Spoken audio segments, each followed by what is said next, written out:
오늘 함께 보실 말씀은 구약 성경입니다. 신명기 6장 4절부터 13절까지 말씀을 저와 여러분이 나누어서 교독합니다. 구약 성경입니다. 신명기 6장 4절부터 13절까지 말씀입니다.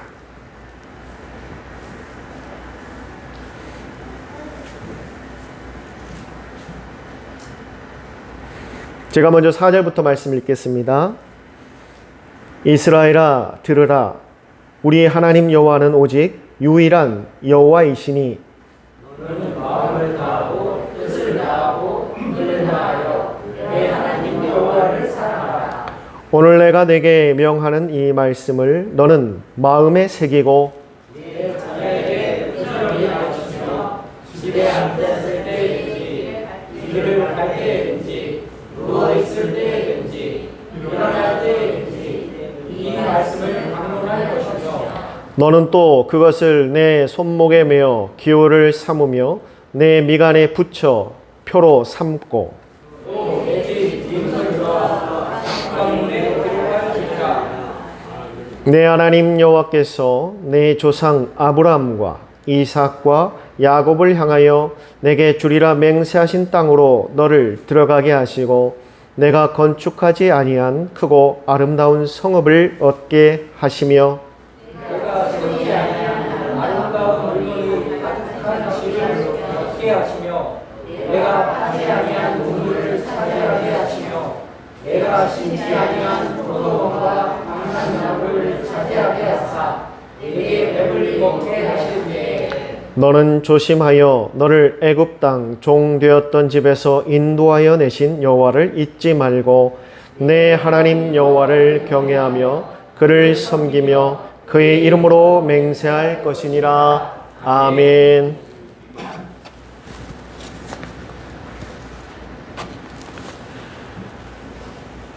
제가 아주 오래전에 영국에 있는 교회들을 몇 군데 방문한 적이 있습니다. 참 교회가 화려하고 아름답고 고풍스럽고 또 어떤 교회는 하루 종일 찬송이 울려 퍼지고 있습니다. 쉬지 않고 참 얼마나 아름답습니까?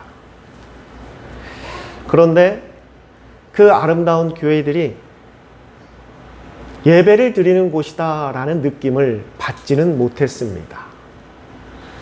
제가 그때는 전도사 때였는데 그냥 아름답게 갖추어진 관광지 같았습니다.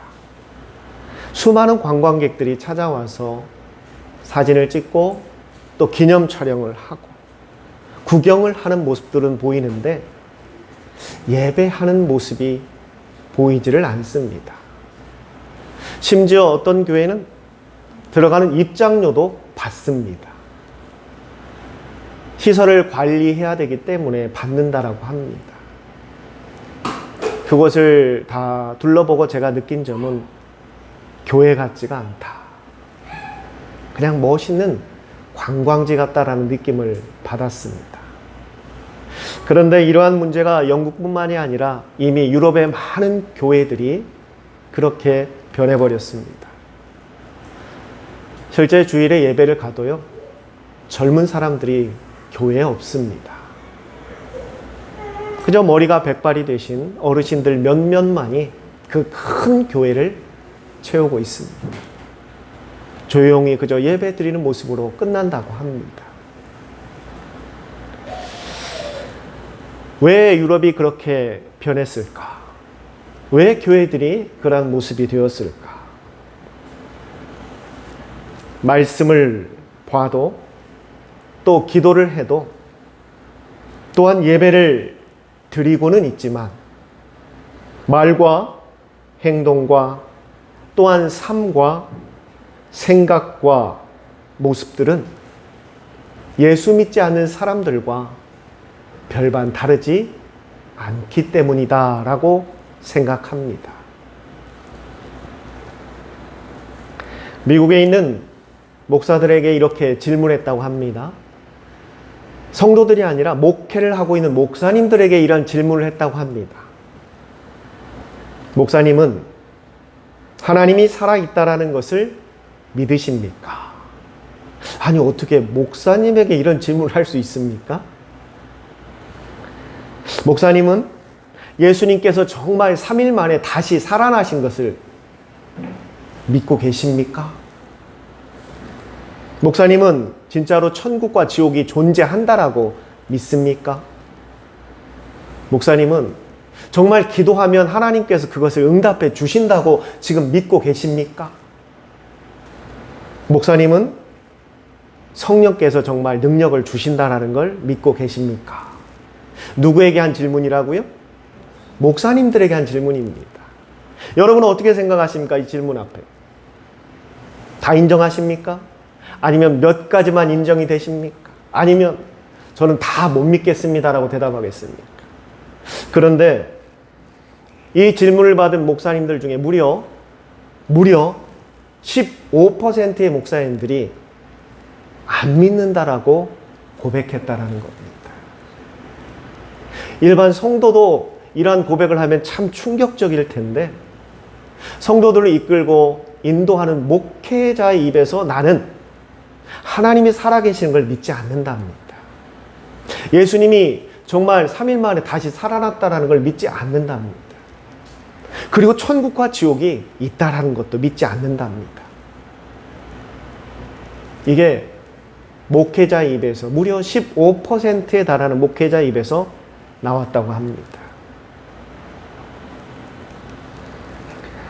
참, 저도 그런 말 쓰는 걸 참 싫어하는데 오늘은 좀 쓰겠습니다. 저 때만 하더라도 저 때만 하더라도 제가 처음 주의 종이 되겠다고 하나님 앞에 서원하고 그 길을 걸어갈 때만 하더라도 정말 하나님, 저는 아무것도 바라지 않습니다. 가난하게 살아도 좋고요, 헐벗어도 좋습니다. 정말 아무도 모르는 시골 조그만 교회 목사가 되어도 좋습니다. 하나님의 살아계심과 예수 그리스도의 복음만을 전할 수 있다면 그 주의 종의 길을 기꺼이 걷겠습니다. 그 길이 꽃길이 아니라 가시밭길이라도, 그 앞날에 고난이 놓여있다 할지라도, 엄연히 내 눈앞에 환난이 닥치는 것이 보인다 할지라도 주의 종으로만 살 수 있다면 그 길을 걷겠습니다. 그땐 저만의 고백이 아니라 함께 정말 주의 종의 길을 걷던 우리 동기들 모두가 함께 그렇게 울부짖으며 기도했던 기도의 제목이었습니다. 그런 주의 종이 되게 해달라고. 그게 벌써 몇 년 전입니까? 25년이 지났습니다. 그런데 지금은요, 너무나 안타까운 소식들이 들리고 있습니다. 이제는 이 목사가 된다라는 것이요, 이러한 희생과 헌신의 사명을 감당하겠다는 고백이 아니라 직업이 되어가고 있다는 겁니다. 일반 회사원이든 은행원이든 일반 직장에 취직해서 근무하는 것처럼, 공무원이 되는 것처럼 목사도 그냥 직업 중에 하나로 생각하는 사람들이 드러나고 있다는 겁니다. 또 쓰겠습니다. 저 때만 하더라도 신학대학에서 술, 담배를 하면 퇴학입니다. 그럼 묻지도 않습니다. 퇴학이에요, 퇴학. 뭐 경고 조치도 없습니다. 신학생이 술을 한다, 담배를 핀다, 그냥 퇴학입니다. 경고 없이. 그런데 지금은요, 그런 것을 자유롭게 하는 신학생들이 많다고 합니다. 심지어 모임 자체를 호프집에 가서 소주잔을 기울이면서 그렇게 서로 이야기하는 신학생들이 많아졌다고 합니다. 너무나 참 속상하면서 목회자로서 또한 매우 두려움까지 듭니다.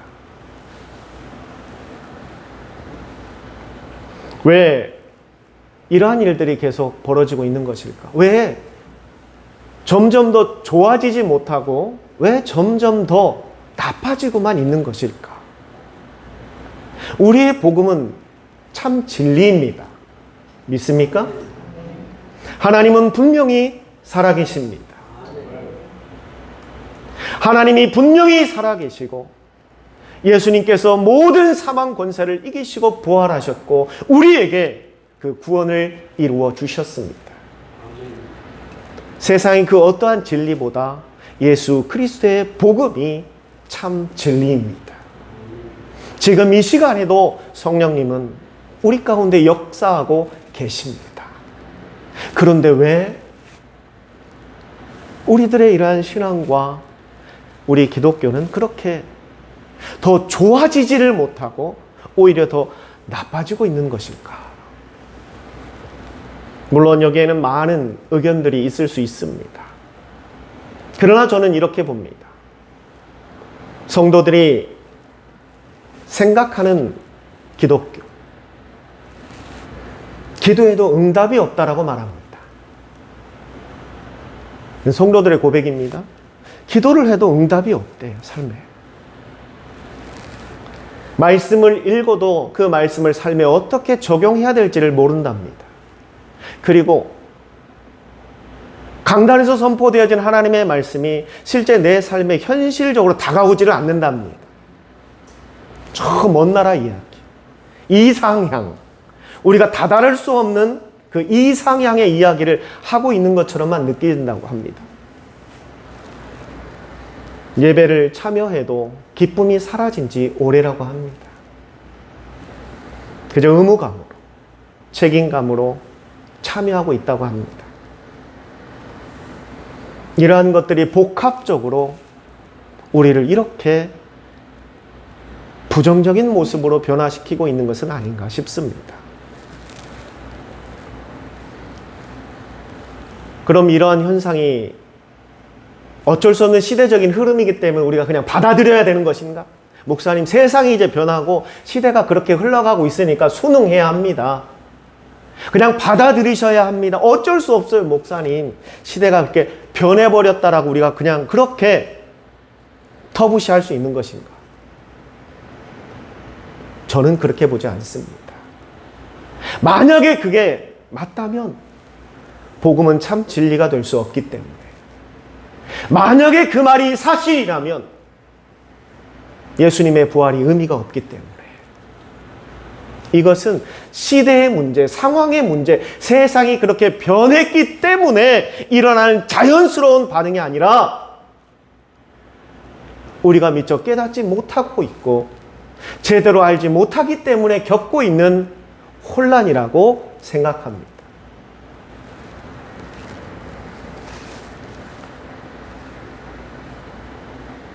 오늘 성경에서는 하나님께서 우리에게 이렇게 말씀하십니다. 이스라엘아, 들으라. 할렐루야. 들으라. 이 들으라 라는 말이 히브리어, 여러분들 아마 많이 들어보신 단어입니다. 이 교육학을 하신 분이나 이 교육에 조금이라도 관심이 있으신 분들은 아마 많이 들어보셨을 거예요. 들으라, 히브리어로 쉐마입니다. 쉐마. 이 쉐마 교육, 유대인들의 쉐마 교육, 이런 얘기들을 교육학에서도 많이 가르치고 전합니다. 이 쉐마, 듣는다라는 뜻입니다. 실제 유대인들은요, 이 신명기 6장 4절 말씀으로 인해서 그들의 삶에 많은 영향을 주고 있습니다. 어떻게 하냐면요, 하나님, 오늘 본문에서도 그렇게 이야기하잖아요. 하나님께서 하나님의 말씀을 손목에 감고 이마에 새기고 문설주에 붙이고 살라라고 오늘 성경에 나오잖아요. 그렇죠? 유대인들은 진짜 그렇게 해요. 제가 이스라엘 있을 때 유대인들을 만나서 보면은요, 이 가죽에다가 이 신명기 말씀 성경 구절을 써가지고 가죽을 돌돌돌 팽이 감듯이 팔뚝에 감고 다녀요. 진짜로. 그 무더운 여름에도 그렇게 감고 다녀요. 그리고 이마에다 붙이진 않고요.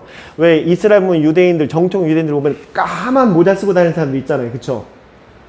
가끔 저도 버스를 타면서 그 사람들 만나면 정말 온몸에서 쉰내가 나요. 그 더운 나라에서도 두꺼운 코트를 입고 다녀요. 귀민머리를 이렇게 막 똘똘똘똘 말아가지고 여기까지 막 귀민머리 남자들 하고 다니고, 막 모자도 두꺼운 모자 쓰고 다니고, 막. 그 더운 무더운 여름에도. 근데 그 모자 이 안쪽에 신명기 말씀을 딱 써서 천으로 써서 꼬매요. 모자 안에. 모자를 벗으면 그 안에 말씀이 있어요. 딱 그래서 그 모자를 쓰면 그 말씀이 어디에 붙어요? 이마에 딱 붙어요. 진짜 성경대에 그렇게 살아요. 그걸 철저히 지켜요.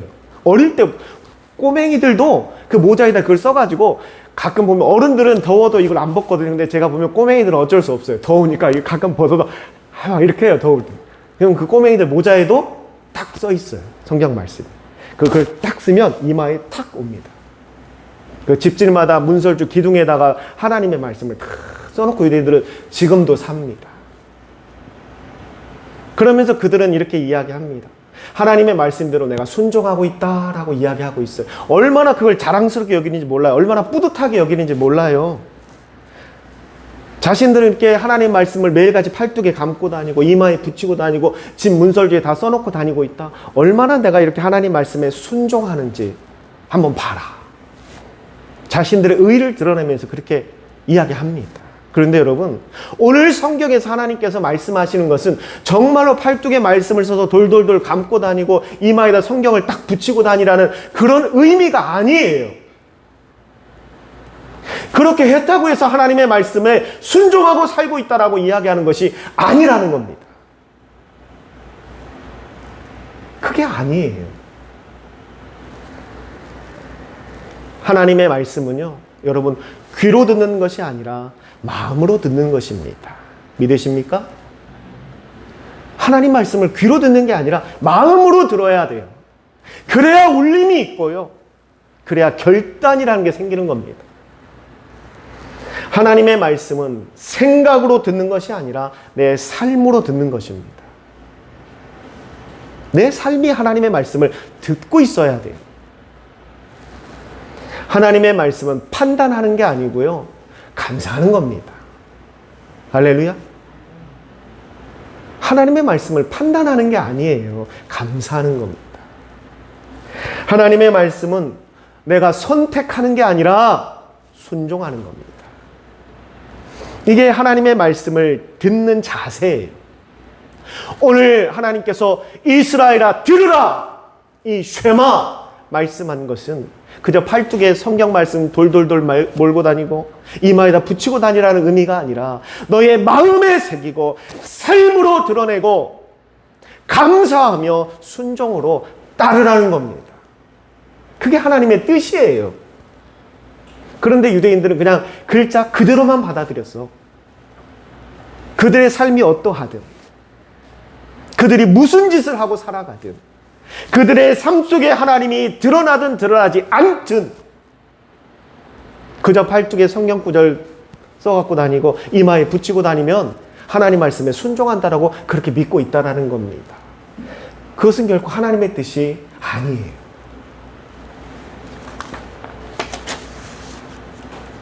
그럼 우리가 정말 쉐마 들어야 하는 하나님의 말씀은 무엇인가?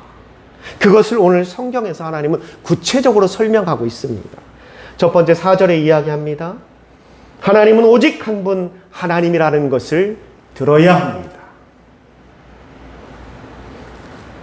여기서 성경 오직 하나, 헬라어로 에하드라는 말을 쓰고 있습니다. 에하드. 이것은요, 첫 번째, 두 번째, 세 번째 순서를 이야기하는 게 아니에요. 여러 가지 중에 첫 번째라는 것을 이야기하는 게 아니라 개수를 이야기하는 겁니다. 하나, 오직 하나. 이 땅에 오직 한 분 하나님, 그것을 말하고 있는 것입니다.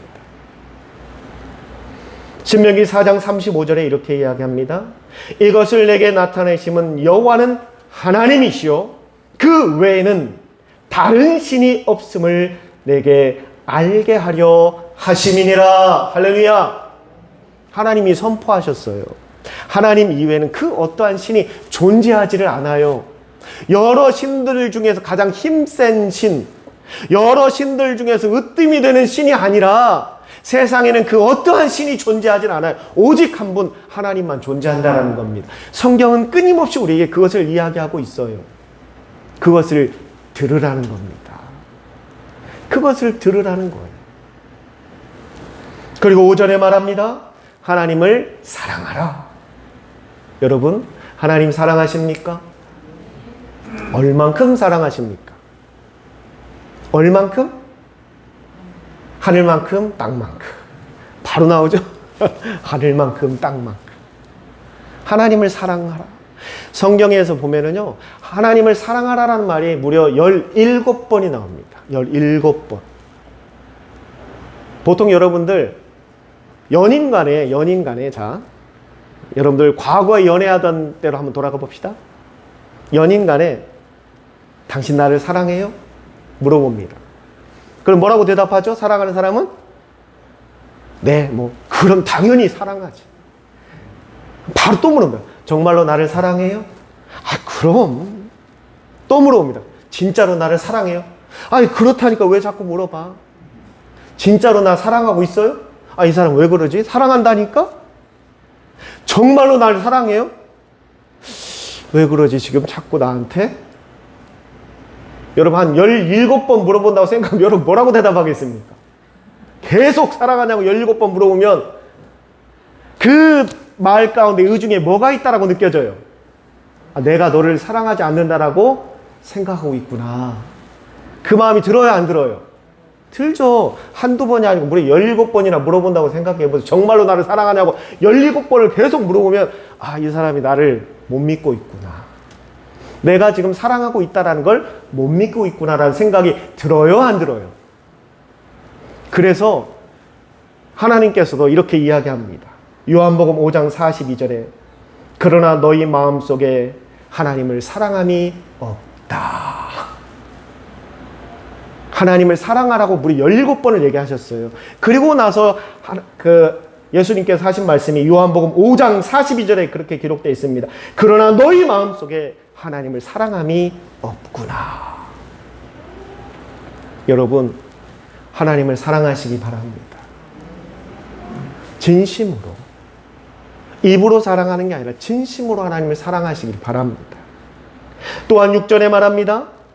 하나님의 말씀을 너희의 마음에 새기라. 유대인들은 어떻게 했죠? 하나님의 말씀을 어디다 새기고 다녔다고요? 팔뚝에다 칭칭칭칭 감고 다녔어요. 그 더운 여름에 가죽으로 써가지고요. 피도 안 통할 것 같더라고.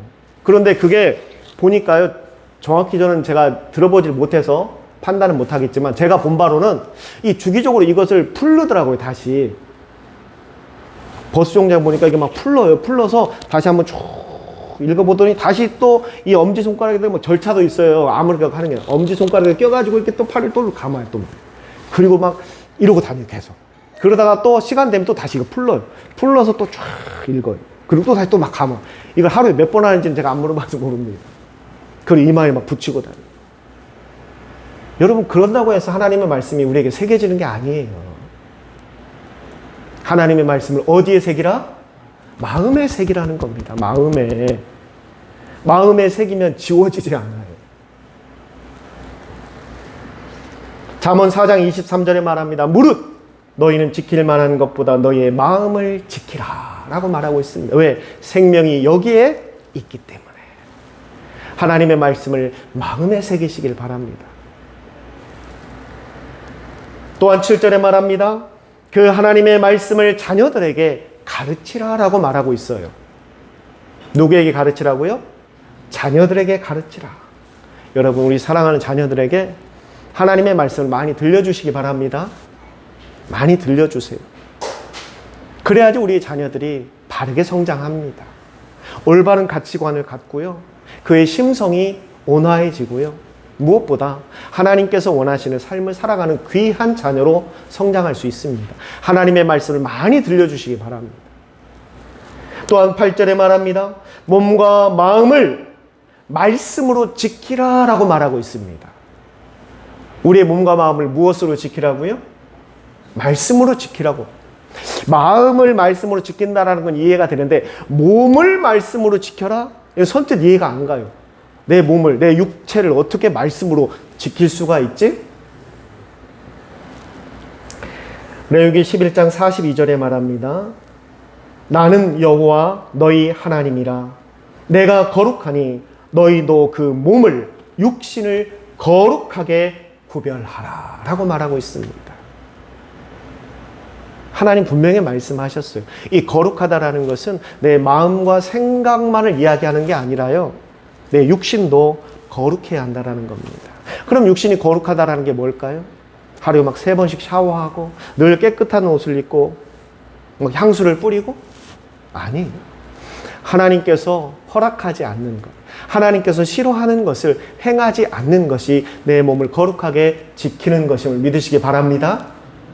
그게 내 몸을 거룩하게 지키는 거예요. 하나님이 하지 말라고 하는 것, 하나님께서 싫어하시는 것을 하지 않는 것이 내 몸을 거룩하게 지키는 겁니다. 또한 9절에 말합니다. 집과 가정을 말씀으로 지키라고 말하고 있습니다. 요즘은 그런 게 많이 없는데 예전에는 참 집집마다 가훈이라는 게 있었습니다. 그렇죠? 심지어 제가 어릴 때는요, 그런 것도 조사도 했었어요. 집에 가훈이 뭔지 써오라고. 그러면은 집에 가서 그날 갑자기 가훈이 생겨요. 막 없었는데 이제 오늘부터 우리 집 가훈은 이거다. 서로 사랑하며 살자. 막 갑자기 생겨요, 가훈들이. 집집마다 가훈이라는 게. 뭐 여러분들도 지금 가훈이 있으십니까? 예전에는 막 가훈 해가지고 그 거실에다가 액자로 붙여놓은 집들도 있었어요. 그러신 분들 계시죠, 솔직히. 지금 고개 끄덕이신 분들은 다 집에 한 번씩 걸어보신 분들이에요. 그 가훈을 하나님의 말씀으로 하라는 겁니다. 말씀 성경 구절 써놓으라는 게 아니라 앞으로 우리 가정은, 우리 집은 하나님의 말씀이 기준이 된다는 것을 서로가 함께 나누고 그것을 통해서 가정이 화목할 수 있도록 나아가자는 겁니다. 이해가 되시죠? 우리의 가정은 하나님의 말씀이 기준이다. 얼마나 아름답습니까? 이제 집에 가서 가훈 써놓으시기 바랍니다. 우리 집 가훈. 우리 집은 하나님의 말씀이 기준이다. 얼마나 아름다워요. 그런데 성도 여러분, 왜 하나님은 이토록 하나님의 말씀을 들으라고 하셨을까요? 왜 이토록 하나님은 구체적으로 우리에게 말씀을 들으라고 하셨을까요? 그 이유가 무엇일까? 궁금하지 않으십니까?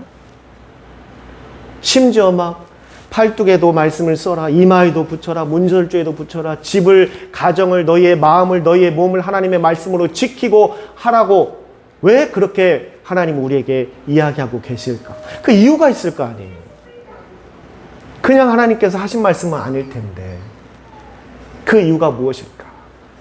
바로 오늘 본문 10절과 11절에 그 이유를 설명하고 있습니다. 왜 하나님의 말씀을 들어야 하는지, 왜 하나님의 말씀을 내 마음에 새겨야 하는지, 왜 하나님의 말씀을 내 자녀들에게 가르쳐야 하고, 왜 하나님의 말씀을 우리 가정의 기준으로 삼아야 하는지 그 이유를 10절과 11절에 이렇게 말하고 있습니다. 저를 보세요. 그래야 제가 설교를 할 수 있습니다. 지금 보라고 해서 성경 읽지 마시고 제가 다 풀어서 해석해 드립니다. 설명해 드리니까 그냥 편안하게 듣기만 하십시오. 쉐마 편하게 들으십시오. 하나님은 그 이유를 이렇게 말합니다. 너희가 건축하지도 않은 성읍을 갖게 하리라.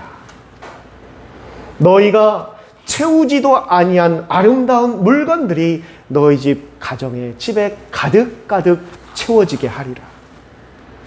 너희가 파지도 않은 우물에서 물이 나오게 하리라. 너희가 심지도 아니한 포도원과 감람나무가 그 결실을 보게 하리라. 할렐루야. 이게 이유라는 거예요. 이게 이유입니다. 그런데 여기에서 공통적으로 매우 중요하게 나오는 말이 있습니다. 그게 뭐냐면 우리가 하지 않아도, 우리가 하지 않아도 하나님께서 이루어 주시겠다라는 겁니다. 우리가 살면서 나에게 정말 소중한 것이 무엇인가? 나에게 지금 당장 필요한 것이 무엇인가? 나에게 가장 중요한 것이 무엇인가를 여러분들 정확하게 알고 사십니까? 여러분은 어떠세요? 정말 여러분의 인생을 살아오면서 나에게 가장 필요한 것, 나에게 가장 중요한 것, 나에게 가장 소중한 것을 정확하게 알고 사십니까? 그렇게 살았다면 지금 이렇게 안 살겠죠? 우리가 그걸 몰라요, 잘. 소중한 것처럼 생각했는데 나중에 돌이켜보면 그게 별로 소중하지 않았던 것이 얼마나 많습니까? 이게 정말 내 인생에 중요한 것처럼 생각했는데 나중에 알고 봤더니 그거보다 더 중요한 게 있었어요. 우리 인생이 그래서 늘 후회 연속이잖아요. 늘 후회하면서 내가 만약에 과거로 돌아간다면 내가 그런 선택을 안 했을 텐데, 내가 과거로 돌아가면 정말 그 소중한 걸 내가 지켰을 텐데, 그런 후회들을 하잖아요. 그런데 하나님께서는 우리가 깨닫지 못하는 가운데, 알지 못하는 가운데 우리가 부주의하며 놓쳐버리는 우리에게 소중한 것, 나에게 필요한 것, 나에게 가장 중요한 것을 하나님이 지켜주시고 채워주시겠다라는 겁니다. 할렐루야. 그래서 하나님의 말씀을 들으라고 말하는 겁니다. 제가 유학을 하기 위해서 미국에 처음 갔을 때, 처음 이제 환경이 적응도 잘 안 되고 음식도 잘 안 맞고 하다 보니까 저도 그렇고 사모님도 그렇고 몸이 많이 아팠어요. 처음에 가서 몸이 많이 아팠습니다. 그런데 이 미국에 병원을 가면 병원비가 너무나 비싸기 때문에 쉽게 병원을 갈 수가 없었어요. 엄두를 못 냈습니다. 그냥 잠깐 병원에 가서 사모님이 몸에 갑자기 막 온몸에 두드러기가 났었어요. 전부 다. 그래가지고 이게 도저히 안 되겠다 싶어서 응급실에 갔습니다. 미국의 큰 대학병원 응급실에 갔어요. 가가지고 그냥 항히스타민제 맞았어요. 주사 한 방 맞았어요. 그러니까 싹 가라앉더라고요. 두드러기. 그리고 이제 나오는데 이제 청구서가 날라왔는데요. 1,500불이 나왔습니다. 1,500불. 지금 돈으로 말하면 한 200만 원 돈 내요. 그때는 한 170, 180만 원인데 그냥 응급실에 가가지고요. 항히스타민 주사 한 방 맞고 왔는데 비리 날라왔는데 1,500불이 온 거예요. 1,500불. 어마어마합니다. 근데 그런 얘기를 이미 익히 들어왔기 때문에 저도 그렇고 사모님도 그렇고 아프면 그냥 약국 가서 약 사 먹는 걸로 버텼어요. 그건 한 1년 가까이 이렇게 버틴 것 같아요. 그런데 너무너무 힘들어서, 너무너무 고통스러워서 안 되겠다 싶어서 병원을 간 적이 있습니다. 그 치료를 다 받았는데 놀랍게도요, 저희가 유학 가기 전에 이 유학생 보험을 들었는데 그 보험으로 다 해결된답니다. 저희는 몰랐어요. 그 병원비 전액이 다, 병원비, 치료비, 심지어 약값까지 전액 다 보험 처리가 되는 보험을 유학 가기 전에 제가 한 게 아니라 우리 사모님 참 똑똑해서 그런 걸 잘 해놔요. 사모님이 다 들어놨어요, 보험. 그 보험 혜택을 보게 되는 거예요. 와, 유레카. 얼마나 감사한지 몰랐어요, 정말. 그러면서 또 한편 어떤 생각이 들었냐면 너무나 아쉽더라고요. 진작에 알았으면 이렇게 몸으로 고생 안 했을 텐데. 저도 그렇고 사모님도 그렇고 미련하게 아픈데 약으로 때웠어요. 그냥 병원에 갈 생각조차를 안 했다니까요. 무서워서. 이게 값이 얼마나 나올지 모르니까 하도 그냥 무서운 얘기들이 많이 들어가지고. 그런데 병원에 갔더니 저희가 들었던 병원 의료보험으로 전액이 다 해결되더라고요. 그 다음부터는 조금만 아파도 어디 갔겠어요? 병원 갔어요. 조금만 아파도 병원 가고 뭐만 해도 병원 가고 수시로 병원 가고. 왜? 다 보험에서 해결이 됩니다. 모르니까 고생하더라고요. 모르니까. 나에게 뭐가 있는지를 몰랐어요. 내가 든 보험이 어떤 가치인지를 몰랐다니까요. 단지 유학을 가려면 유학생은 항상 보험을 들어야지 유학 비자가 나옵니다. 보험 없으면 비자가 안 나와요. 그래서 든 보험이에요, 그냥. 내가 이 보험으로 미국 가서 의료보험 혜택을 많이 받아야지 그런 생각 추호도 없었고요. 학교에다가 지원서를 내려면 그 지원서 중에서 항목 중에 하나가 의료보험이 가입돼 있어야 돼요, 현지 미국. 그래야만 이 유학생 비자가 나옵니다. 그래서 들어놓은 보험이었어요. 그런데 그렇게 좋은 게 우리에게 있었다는 걸 몰랐어요. 모르니까 몸만 고생하고 미련하게 약만 먹고 끙끙 앓고 있었던 거예요. 그렇게 그 많은 시간을. 그런데 이제 나에게 그런 혜택을 볼 수 있는 게 있다는 걸 알고 나니까 얼마나 살기 편해졌는지. 뭐만 하면 병원 가서 치료받고 약 받아오고 주사 맞고 진료받고. 여러분 병원 가는데 아무런 걱정이 없더라고요. 아무런 두려움이 없더라고요. 뭐 얼마가 나오든 다 보험 되니까 너무나 편해지더라고요. 성도 여러분, 하나님께서는 우리에게 그렇게 역사하고 계십니다. 하나님의 말씀을 들으라는 이유가 그거예요. 너에게 무엇이 있는지, 내가 너를 구원해 주었다라는 것, 내가 너를 자녀로 삼아 주었다라는 것이 무슨 의미인지를 깨달으라는 거예요. 그런데도 우리는 여전히 구원받았으면서도 그저 죄인의 자녀들처럼 고통 가운데 살아가고 있어요.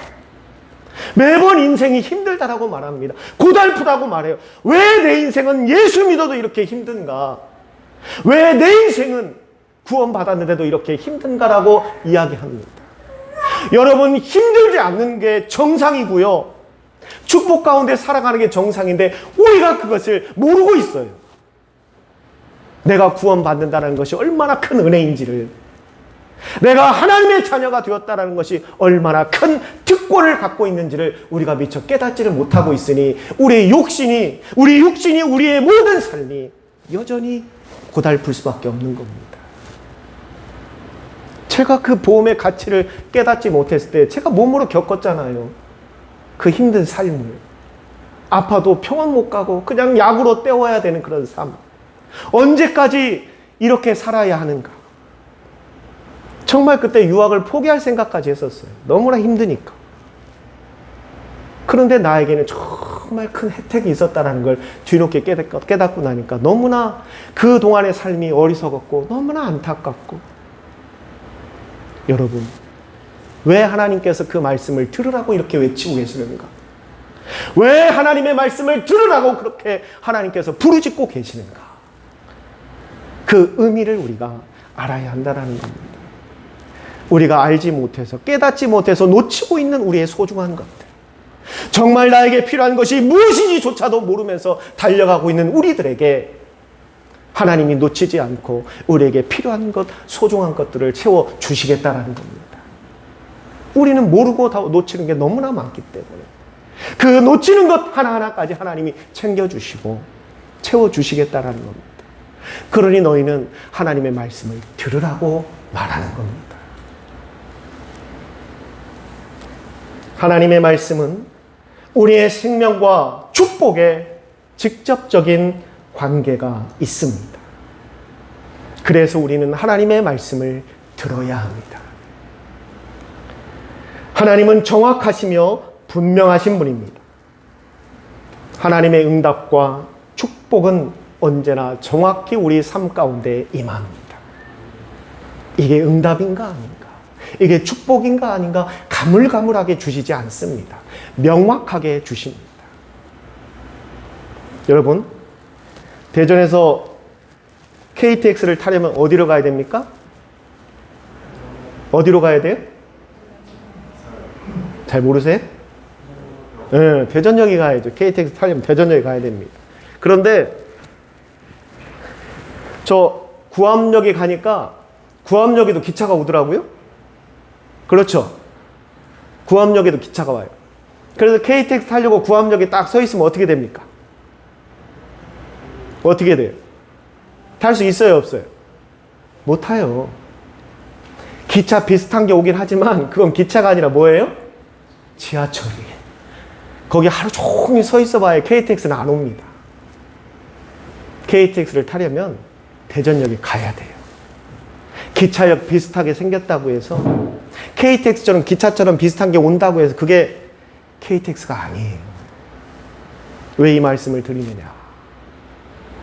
제가 목사로서 우리 많은 성도들을 만나다 보면서 참 안타까운 게 하나 있어요. 뭐냐면 참 비슷하게 신앙생활 하시는 분들이 꽤 많다라는 겁니다. 비슷하게. 기도를 해도 기도 비슷하게 합니다. 기도 비스무리하게. 하나님의 말씀을 들어도요, 그냥 비슷하게 듣습니다. 예배를 드려도요, 그냥 예배 비슷하게 드리다 갑니다. 여러분, 그러한 곳에는 하나님의 역사는 없습니다. 없어요. 아무리 그냥 비슷하게 기도하고 비슷하게 말씀 보고 예배 비슷하게 드린다고 해서 하나님도 축복 비슷한 거 주실까? 안 주세요. 하나님은 정확하십니다. 제가 그게 참 너무 안타깝더라고요. 여러분, 비슷한 신앙생활은요, 여러분의 시간 뺏기고 노력 뺏기고요, 아무런 것도 일어나지 않습니다. 한번 해야겠다고 마음 먹었다면 정확히 하시길 바랍니다. 비슷한 거 10년, 20년 해도요, 아무런 응답도 역사도 없다니까요. 일어나질 않아요. 하나님은 그러한 곳에 역사하시는 분이 아닙니다. 기도하려면 정확히 기도하십시오. 하나님의 말씀을 들으려면 정확히 들으세요. 예배에 참여하려면 정확히 예배에 참여하세요. 그냥 예배에 비슷하게 앉아 계시지 마시고. 그래야 이 하나님의 은혜와 축복이 여러분들에게 임하는 겁니다. 절대 비슷한 신앙생활을 하지 마시고 확실하고 분명한 신앙생활을 하는 여러분들 되시길 바랍니다. 그리고 하나님의 말씀을 들으십시오. 그래야 여러분이 살 수 있습니다. 그래야 내가 어떠한 특권을 갖고 있는지, 나에게 어떠한 능력이 있는지를 비로소 깨닫게 됩니다. 그걸 알아야 씁니다. 나에게 무엇이 있는지를 알아야 사용할 수 있습니다. 내가 어떠한 존재인지를 알아야 내 가치를 높일 수 있습니다. 그래서 오늘도 하나님은 여러분에게 말합니다. 오랜만에 쳤습니다. 근 몇 달 만에 친 것 같아요. 많은 성도들이 휴가 가다 보니까 성도들이 몇 없으니까 제 눈에 확 들어옵니다. 조시는 분들은. 하나님 오늘도 우리에게 말씀하십니다. 양일친 내 교회 성도들은 들으라. 기도하겠습니다. 귀하신 아버지 하나님, 오늘 이 시간에도 저희들을 불러주시고 하나님의 살아있는 말씀을 듣게 하여 주심을 감사합니다. 우리 귀한 성도들, 하나님의 말씀을 들을 때 나의 생명으로, 나의 축복으로 들을 수 있게 하여 주시고, 그 말씀이 저의 가슴에 새겨지고, 그 말씀이 저희의 삶을 통하여 나타날 수 있게 하여 주시옵소서. 늘 하나님의 말씀을 가까이 하며 그 말씀을 사모하며 듣는 우리 성도들이 되어 저들이 미처 깨닫지 못하고 알지 못하고 그저 그렇게 넘기고 또한 사라진지 없어진지도 모르고 쫓고 있는 우리의 소중한 것들, 우리에게 필요한 것들, 우리에게 중요한 것들을 놓치지 않고 채워주시는 그 하나님의 놀라운 역사와 은혜를 모두 체험하는 우리 성도들이 되게 하여 주시옵소서. 이 모든 것 살아계신 예수님의 이름으로 감사하며 기도 드리옵니다. 아멘.